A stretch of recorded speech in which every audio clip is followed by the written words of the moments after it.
Бишкекте 7 күн 7 түн Манас сайты долбоору өтүп жатат. Ага өлкөнүн булуң бурчунан келген 15ке жакын манасчы катышып, күнү түнү өз өнөрлөрүн тартуулап жатышат. Иш-чара 4 декабрда белгиленүүчү Манас күнүнө карата өткөрүлүүдө.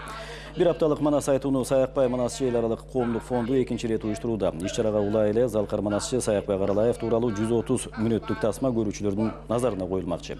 Эскерте кетсек, 2013 жылдын 4 декабрында Манас үчилтиги ЮНЕСКОнун маданий мурастардын тизмесине Кыргызстандын атынан катталган жана бул күн Манас күнү деп жарыяланган.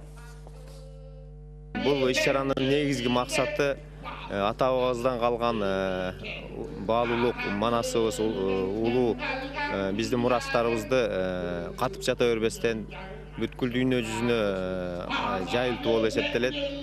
Бүгүнкү күндө мына саясий кырдаал абдан курчуп турат. Ушул саясий кырдаалда жетишпеген бир тынчтык, достук мамилелери жетишпей атат. Ушул нерсеге биздин кичинекей да болсо салымыбыз болот деген үмүттөбүз. Башталышында айттым, тай торуну чаптым. Мен тай торуну чапканды өзүм жакшы көрөм да. Саякбай деле жакшы көрчү да.